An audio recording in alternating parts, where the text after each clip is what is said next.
All right, where do you want to start with spoilers, Jonah? Let's just start at the beginning. Okay. Because we open up with Brad Pitt on a job. He's got this woman on the phone. Her voice is instantly recognizable Yep. to me as Sandra Bullock. So I don't know if it was, when she shows up at the very end, I don't know if that was supposed to be like, oh, she's in this or something. Because I knew that was her the whole time. Yeah. Yep. And, I think there's a clip or something that gave it away. I knew she was in it. I saw a clip or something. I can't remember. But yeah, I always knew it was her because of that. Otherwise, I wouldn't have known. And so he's got to get on this train. He's got to do this job. He's actually filling in for somebody who called in sick. And that's an important part. That's an important plot point. That is such a throwaway line when it's used. Yep. That you don't even think of it. And he mentions the guy's name. Was it Carver? He mentions the name a couple more times. Yes, he's known as the Vanisher, I believe. Yeah, he's like, I hate that guy. And so he mentions it a couple of times. But again, it's such a throwaway plot point, seemingly a throwaway plot point, that you kind of forget about it. And so he gets on this train. He easily finds this case that he's looking for. That was the easiest part. Yeah, it was. And then he first meets, kind of right away, you meet a couple of the other characters like Tangerine and Lemon and this kid that they're escorting that they've rescued, so to speak. Yep. But you immediately meet the wolf, and you kind of get a little bit of this story. Yeah. And so he and the wolf battle, which is an amazing fight scene. Yes. It is so well choreographed and hilarious at the same time. It's such a great fight. I even want more of the wolf because he seems like a really cool character. Sure. Before he dies, right? And he died. Yep. Right? Yeah. Because even Pitt was like, "Are you serious?" Yep. And there was one of the other things too. And I kind of thought when they said it, I kind of thought it was going to come into the film, and it did. And that was the missing boom slang that was stolen from the zoo. Yeah, I knew that was going to come back somehow. For those that may not know, it's a venomous snake, and so you have all of these different incidences sort of happening at once. Yep. Right. You've got this boy who's pushed off of a roof and is in critical condition, or he's in the hospital, and his dad is mourning. His father who is the elder, is overly critical, for not being there, that sort of thing. Mm-hmm. And the dad wants to, get back at the person who's responsible. So he ends up in this train to meet the person that pushed his son off the roof. Right. Which it turns out it is this bright, blue-eyed. I mean, at what age do you think she is playing in this movie? 16, 17?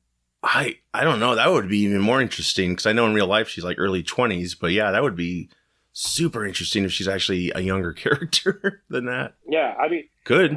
She's one of those that maybe it's the outfit that she just comes across as sort of teenager. Yep. Who ends up getting the upper hand on this dad, and comes to find out that she wants to kill this mob boss. It's funny because as you try to explain this film like out loud, there's so many pieces to it that you are going to miss something. Oh, for sure. So as we're doing this, I know there's things that I'm leaving out that I'm not forgetting about, but there's just so much. That's why I think it deserves a second viewing at least, because I think you'll be able to pinpoint even more things. Yeah. Yeah, because you essentially have Prince, who is this teenage girl. Yep. And this dad, Andrew Koji. You have kind of this plot going on. You've got Tangerine and Lemon escorting this kid. And what you find out is the kid that they're escorting is the son of a mobster named White Death. And you find out that this Prince, this teenage girl, is setting up this dad as a fall guy to assassinate the White Death. Right. And then this case that Brad Pitt is after contains all of the ransom money that they had essentially got, that Lemon and Tangerine had gotten back when they rescued the son. Am I missing anything there, or is that kind of set up? That sounds pretty good. Points? Yeah, sounds pretty good. You then have this. You meet this other assassin down the road, who is played by, and I'm going to mess up this. Is it Zazie Beetz? Yes. The Hornet, who is Domino from Deadpool 2, right? Yep. Which was surprising to me she was in this film. I was like, holy shit, that's her. Like, wow, kind of a low grade part, but cool. Because you don't meet her until the last pretty much minutes in. Yep. That's kind of when you meet her. Yep. Even though she sort of had a hand in it the whole time. She's the Hornet. Because chaos ensues again, because what happens is you've got the kid that Lemon and Tangerine have rescued. He ends up dead. They think it's Brad Pitt that did it. So they're going after Brad Pitt. Brad Pitt's just trying to survive. He thinks he's got bad luck, which his luck is not the greatest in this. Because there's past jobs, right? Where he was was he on a stakeout and then some dude decided to jump off a building onto his car? Yeah. Just happened to land on his car. Landed on top of the car. And there was something else too, but... Yeah, so there is a lot of these different, again, plot points that are set up, these threads that are seemingly unconnected. And what you find out is they're all completely connected. Yeah. And again, it's not even until closer to the end when you realize that, and a lot of that has to do with who the White Death is. Mm-hmm. And I was so happily surprised to see who the White Death was when he came on. I was so shocked. I'm such a big Michael Shannon fan. Yeah. He was so fucking good. He was. So good at being creepy. And Russian. And in this, he's Russian, and he nailed it. Did you have a guess before? So, it's weird because in my head, I kept going to I knew that it wouldn't have been David Carradine because he's dead. Right. And so then I was going to Christopher Lambert type character. That would have been interesting. Because I was thinking the guy, you get these flashback scenes where the White Death is cutting through this mafia guy's army as he's taking control. And he's good with a sword. He's white. He looks older even in those flashback scenes.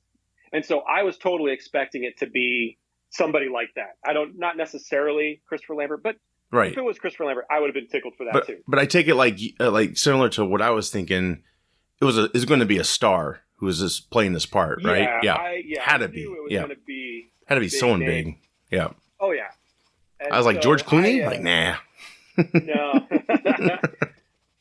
But yeah, no, I was tickled to see that it was Michael Shannon. That was a cool reveal. So good. Yeah. I was like, oh my God. I think maybe I knew before he took the sunglasses off, but I was like, oh my God, it's him. Like, perfect. Yeah. That's how you do it. Yep. That's a good build-up. One of the things that you learn, and again, spoilers here, is that all of these people are on the train because of him. He basically got them all onto the train. Right. And so, especially, and a lot of it had to do with him wanting to seek revenge for the death of his wife. And that's kind of where the biggest, twist for me came up. And again, and it harkened back to what I was talking about earlier on with Brad Pitt filling in for somebody who called in sick.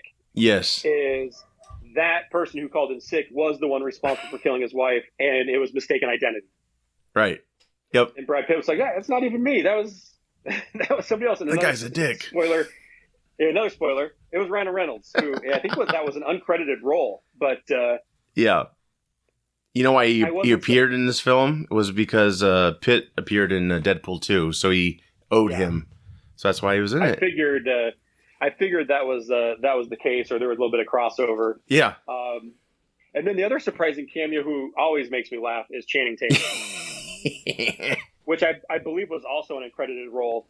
And so I'm wondering if maybe there was some crossover with that movie with Sandra Bullock and Channing Tatum that also had Brad Pitt in it. Yes, you are correct. I thought that too. Ago. There must have been some sort of discussion going on where they're like, yeah, Brad Pitt's like, yeah, I'll do this if you do this kind of thing. Well, because Brad Pitt's look kind of looked was the same to me in those two films. I wonder if they were just filming both at the same time. Well, basically, Bullock agreed to. Originally, Lady Gaga, I guess, was going to play Maria, Sandra Bullock's character, but House of Gucci already started filming, so she couldn't do it. So Sandra Bullock agreed to do it if Pitt would cameo in The Lost City. So that's probably how they got another cameo from that film, Channing Tatum. So yeah, it was like they're all shooting at the same time, it seems. And Channing Tatum was awesome, though. That was so good. Oh, my God. Yeah, so you have, as these different battles ensue, you got people getting killed off. Mm-hmm. I really liked how, Lemon, Brian Tyree Henry's character, could read people. And he kind of gets the drop on Prince and Kimura, the dad, at one point, and he ends up shooting the dad, but in turn gets shot and what is apparent or seemingly killed. Yes. By the girl. And I think Brad Pitt gets blamed for that as well, if I'm not mistaken. Yes, he has an altercation with Tangerine, which sadly... Well, no, I'm sorry, wait. Was it... Oh, no. Never mind. They made up, kind of. At one point, they did make up, and then Tangerine at one point gets the drop on the girl. Yes. Because he knows that he realizes that she's the one that actually killed Lemon. Because she had a sticker on her back from his brother who placed it on there. And Yep. And so, he realizes that, but Brad Pitt kind of comes in, they tussle a little bit. Yeah. And Tangerine gets, unfortunately, shot in the throat. Which I was so bummed because I was like, I know before I saw this film, there was talk about these two, the twins, getting their own film maybe or spin-off. And it's like, well, shit, now it has to be a prequel, because he clearly died. And which sucks because he like basically accepted his brother Lemon dying, giving him the necklace. And they had that beautiful flashback. And going back to the Thomas the Tank Engine, the way he judged people off those stickers or whatever, that took me a little while to grasp because I wasn't familiar with that universe. And at first I thought it was kind of a little weak sauce, but then as you think about it more and more, it's a great little gimmick he has or whatever by judging people. Yeah, it gives them a sticker, and I'm sure another viewing I would understand it even more. Although all of those characters have that type of, not always, but a lot of them have that type of trope or that one characteristic that sets them apart from anything else, right? Yeah. And that just happened to be his. Right. And I think that it tied in to the plot eventually. Right. Where, like you said, that's how Tangerine kind of catches on to what was really going on. Right. Yeah, and I had a feeling Lemon was... I think it took me a little bit to think about it, but he was drinking the bottle with the sleeping agent in it, Brad Pitt put in there, and I'm like, that has to have a payoff, and then he gets shot, and then I kind of stopped thinking about it for a second, and I'm thinking, oh shit, he might be wearing a vest like Tangerine told him to do, and that's got to explain it. So, unfortunately, those two switched places with the morning each other, which sucked. Yep. But it did bring up my favorite line in the movie is at the end when Brad Pitt and Lemon are talking, and he was like, "I'm sorry about your brother," and Lemon was like, "He's like, it's okay. I found a new brother." And Brad Pitt's like, "Really?" And he's like, "Fuck no." That was a great build up. And then it was one of those where I'm like, shit, Lemon just jumps up this train, tackles this guy on the train. They fall 100 feet into the water. I was like, all right, so now he's dead. Right. And the movie's about over. So that's I still had hope. It paid off. Yeah. Well, yeah, because then the train ends up crashing. Prince at the very end gets plowed down by this Tangerine truck. It was so funny. And then the after scene credit, you find out that it's Lemon comes out of the water, finds the truck, drives it, and he's the one that runs her over. He just keeps going too. Yeah. And then Sandra Bullock with her new car, which looked awesome as hell. Like, I don't know what kind of car that is, but she's like, yeah, don't be careful of it. And then the big power pole falls on it. Yeah, I think that was probably my least favorite part of the movie. Is that end scene, just the conversation, the dialogue between Pitt, and her. Sure, it just seemed so watered down compared to the other dialogue. Well, I don't know if I don't know if forced is the right word, or there just wasn't the chemistry there that there probably should have been. Oh, sure. Yeah. But yeah, it came across as so cardboard to me. Really? Yeah. And that was really the only part of the movie where I was like a little groany. Mm-hmm. Sure. Was that? Yeah. Yeah, I can see that a little bit. Sure. Like, so what I know I was kind of all over the place as no, it's fine. Well, the movie itself is kind of that way, and it is. And again, it's one of those. It's hard to track and explain it in a linear fashion because there is some jumping around, there is some flashbacks. But what was your favorite fight sequence? Because there were so many good ones. Oh, geez, oh man, that's tough. I don't know if I can. God dang, I don't know. They're all really good. I mean, the bar stuff was great. There's 2 fights in the bar, right? That was great. There was a couple in the bar. He gets the antidote, and he's like, "Oh, you don't have a backup? You want some water or something?" She's just bleeding out of her. So good. That was so good. Yeah, man. I don't know. It's hard to choose a favorite. I mean, if I see it again, maybe I'll probably be able to pick it out better, but. God, they're all so interesting. I think my favorite had to have been the one between Pitt and Tangerine. And Pitt's name is Ladybug in the movie, I guess. I should point that out. His name is Ladybug. Yep. So between Ladybug and Tangerine, the one in the kind of the commissary. Oh, yes. Okay. Car. Yep. When the girl comes in and interrupts him and Brad Pitt drinks the water. And he hasn't paid for it. Yeah, he hasn't paid for it, and then throws the bottle at his head. And you can hear it hit his head so hard, and it doesn't break. It's so good. He actually was hospitalized, Aaron Taylor Johnson, during this film, I guess. Oh, really? He was, I don't know if he was punching a wall he thought was like, staged or fake, whatever, however you say it, but it was real. And he basically passed out right away and had to be hospitalized for a little bit. Broke his hand? What's that? Did he break his hand? I don't know if it broke his hand. It just maybe his head hit it. That might have been it. Oh, okay. And he just he walked away from it a little bit, and then he just fell down, and so they had to hospitalize him. I was like, oh shit. But no, that's I don't know if you're good with foreign money, but was it 30 quid for the bottle of water? And I was trying to figure out how much that is. So I think a quid is $1, if I'm not mistaken. Oh my god! Now that's the problem. Is I'm not hip on my right. Quid. I should have looked it up, but when he said 30 quid, I was like, what is that? So a quid is equal. I think a quid and a pound are basically the same. Okay. And so 1 quid is $1.19 US. Wow, that was an expensive bottle of water. So yeah.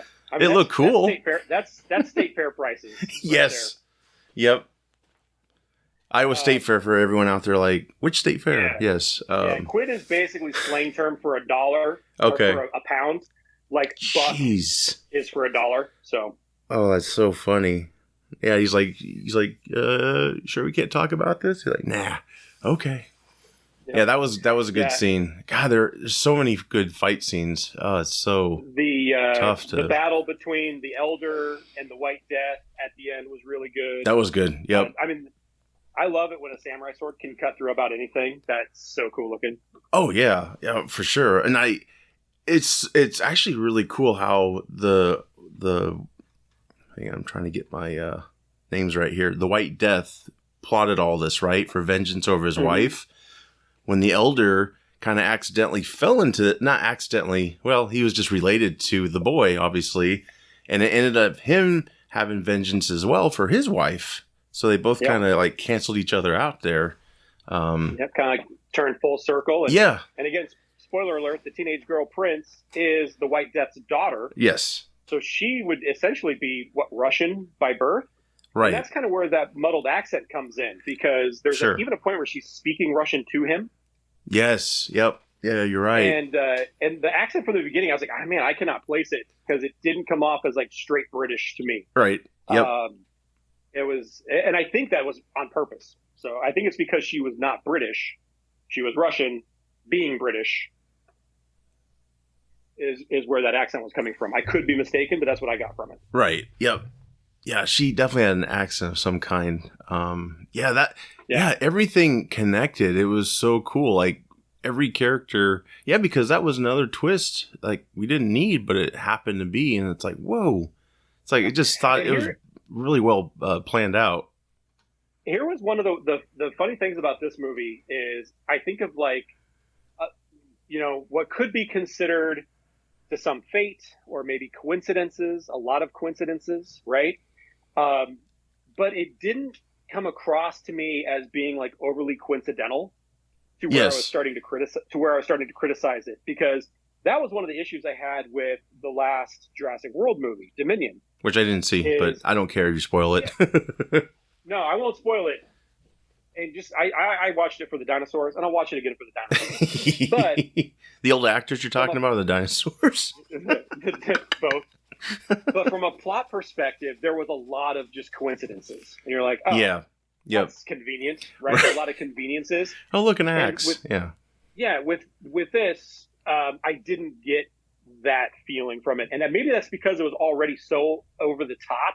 Yeah, and I was so engaged in the action. Right. That I forgave anything like that. Yes. But yeah, there are a lot of those. But again, just one guy considers it fate, another guy considers it bad luck. Right. And to somebody else, it could just be like a weird coincidence. Exactly. Yeah.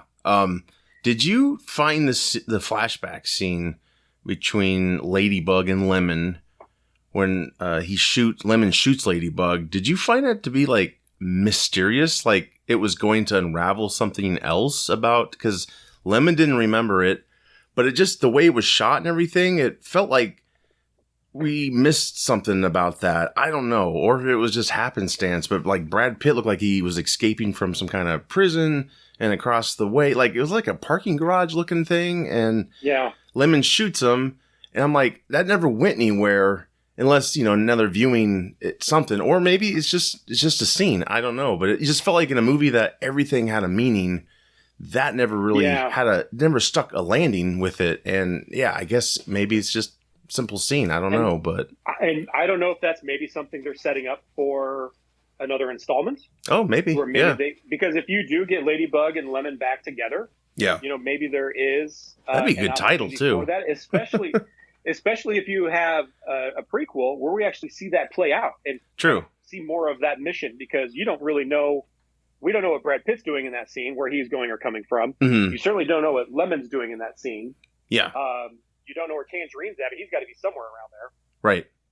And so maybe that's something that they're just kind of like set in there to be like, hey, we'll play with this. That would be the road someday. That actually would be pretty clever, but of course they can't meet. It'd be like from a distance, but it would be cool if they incorporated that destruction. And then all of a sudden, he sees this guy with an orange jumpsuit or whatever he was wearing, and he just shoots him. And then they just move on with their movie, and it's like, oh, that's such a cool Easter egg. Like we all know that's from. As we saw with that Sandra Bullock movie, which I can't remember the name. Was it Lost City? Yes, I didn't see it. I did. Yes, it was all right. Okay. Yeah. Yeah, it was okay. But as we saw with that, Brad Pitt is not above doing cameos. Right. And so it's not beyond the realm of possibility that you have a Lemon and Tangerine movie set in that time frame. Right. And Brad Pitt just pops in for a scene or two. For sure. Yeah. Oh, yeah. That would be, and especially if it's the same director, like they're all kind of friendly. And like Pitt's cameo in Deadpool 2 was nothing. He just grabbed wires and there he was. Oh, it was so fast. You don't even realize that it's him. Right. Almost. Exactly. Like when I saw it the first time, I was like, I think it's Brad Pitt. And then saw it again, and I was like, oh, yeah, that is Brad Pitt. So when we started getting all these cameos, right, throughout the film, I started guessing, like, the White Death squad with the masks. Mm-hmm. Some of them looked familiar, and I don't know if you picked up on this, and I can't confirm it online, but I swear the guy who opened that case was David Harbour from Stranger Things. I don't think it was. You don't think so? I could be wrong, but the eyes and the facial hair, and I know he was bald, and I was like, well, he just filmed season 4, so maybe that was it. But God, it looked like him. I looked it up on IMDb as well because they are credited in there. Okay. So one of them is called. Hold on, I got to get down to it. It just felt like they were stars too in a way because it was like a close-up shot, and yeah, I was like, oh my God, is that David Harbour? Like, holy shit, that's so cool. Yeah, because I was laughing at what their names were even. They look badass. How credited in the film. So let me see if I can find it here. Don't mind me. No, you're fine. Editing, it's a. Okay, so the gift. The one that you're thinking of that was David Harbour, he was called Curious Merc. Okay. The black gentleman he was with was called Angry Merc. Okay. Garland Scott played the Angry Merc, and I don't necessarily recognize him from. I know he's looks like he's done some other things, but I don't recognize any of that previous work. The Curious Merc. I wonder if he looks like David Harbour in real life. Is Jason Matthew Smith. Okay. Who I believe, if I'm not mistaken, he was in the Star Trek movies. He was in Longmire. He played a character called Cupcake in the Star Trek movies. Oh, shit. Yes, I know who you're talking about. Okay. He kind of does look like David Harbour. Yeah. Yeah. Holy shit, that's him. Wow. He was in Sons of Anarchy. I know exactly what you're talking about now. Yep. A lot of TV stuff. Longmire. When he said Cupcake, I'm like, oh, I remember him. Yep. Okay, it connects now. Okay, because I could not for the life of me confirm that was David Harbour. And I was like, well, maybe he just did a, non-credited cameo. Because it's like, God, he looked like him. Like, fuck. Yeah, I would not have been surprised if somebody like that popped in there. Right, yeah. That's so cool. Oh my God, that's so funny. Yeah, and this whole movie was based off a book too. Kotaro Isaka. I saw that. Yes, and he wrote a series of films, maybe books too. I didn't do a whole lot of research, a deep dive, that is, but he basically writes movies that are in a world of assassins, and so I was wondering if this was a series already, out there they could just adapt, but I don't think so far from what I found. But yeah, every story he's got similar circumstances, kind of. Yeah. The movie itself, I believe, has done well box office wise. Yes. Yep. And I don't think it had a huge budget either, so it should definitely make back everything. Yeah. Yeah. I think it's pretty much a hit. Let's see. The budget for this movie was, I think, about $90 million. Oh gosh, yeah, it'll easily make that back. I think it opened here with 30. That's like, pre-marketing, so you're probably talking so it's like 130. Yep. After marketing, so. Oh, it'll make it back, yeah, for sure. Yeah, the minute we got done with this film, I saw it with my cousin Ed. You know him. Oh, I love Ed. Yes, yes. I've been trying to get him on a podcast, so he's very tough. Maybe we give him enough drinks, go to Teehees or something. But there we go. But yeah, I think I told him, I was like, yeah, this is a movie I would own. I would buy this film for my collection. Like, starting to get picky with my films because I'm getting 4Ks now and they're going up. And it's like, well, should I put this, add this to my list or not? Like this film, I could see myself watching it over and over again in a way, easily once a year for sure. It's that good. But yeah, I really hope there's a franchise going forward. I think they could introduce so many cool new characters and bring back some as well, expand on some, maybe Channing Tatum's assassin. Who knows? I don't never know. That would have been funny. That would have been cool. Right. Yeah. Yeah, that would have been fun. Yeah, it was fun. I assume the movie is going to make money. I mean, it's only been out for a week? Yeah. 2 weeks?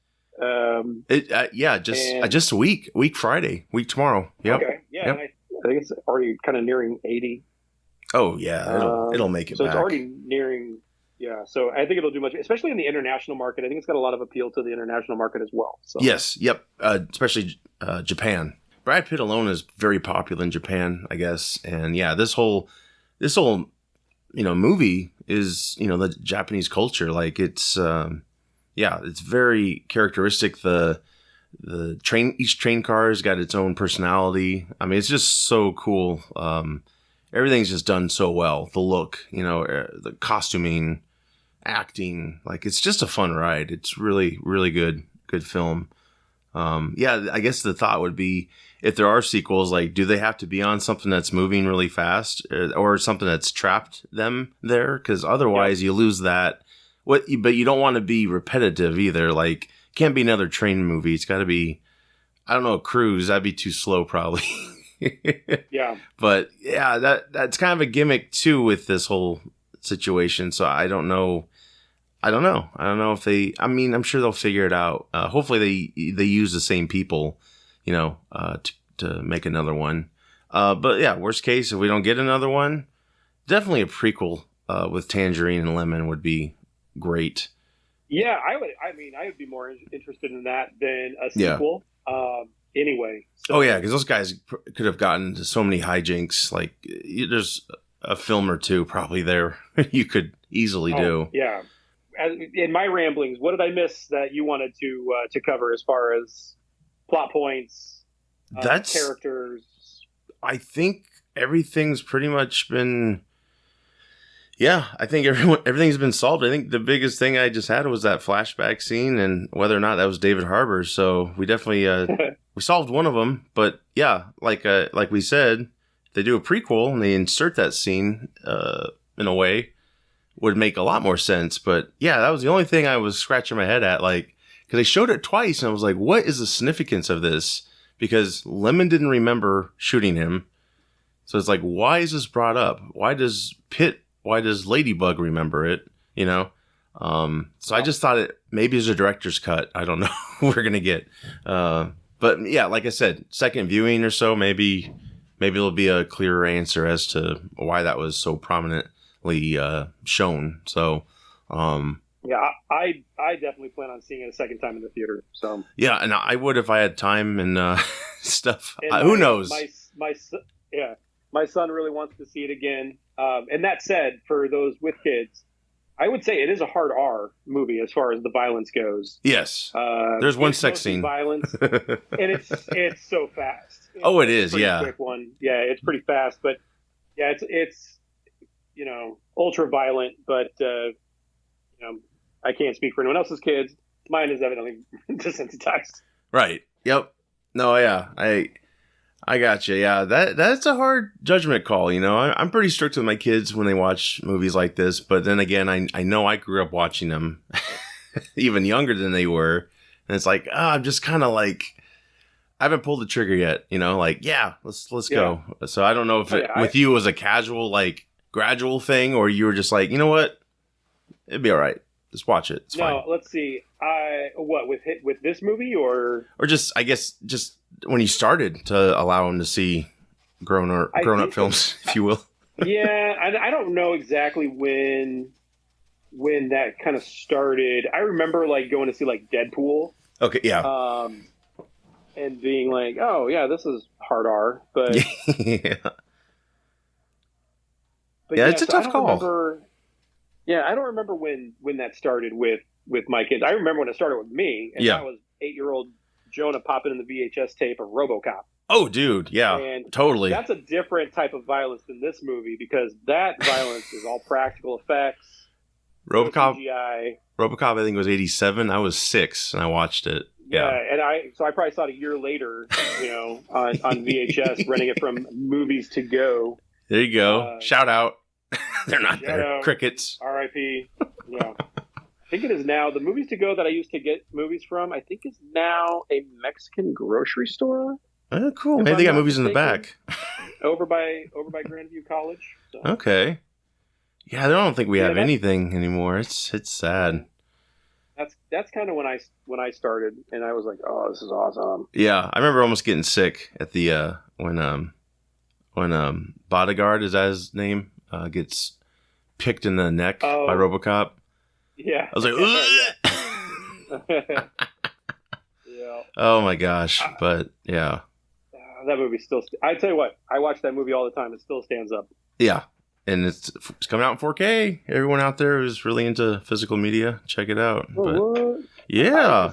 I just sold off like all my DVDs. I got rid of all of them. Really? You're fully digital now? Fully digital. And I think I'm up to like 425 movies. Wow. On iTunes. So if that ever goes away, I will be screwed. I don't like if it just vanishes one day, I would probably lose my mind. That's the gamble in the end, isn't it? Especially with streaming. Yeah. It's like, hey, you're going to now pay us $50 a month. Like, no, I'm not. Well, you don't get to see any of this stuff. So yeah. Everyone out there, go check out Bullet Train. Have a fun time at the theater. With that said, I'm Josh. And I'm Jonah. Take care. See you guys.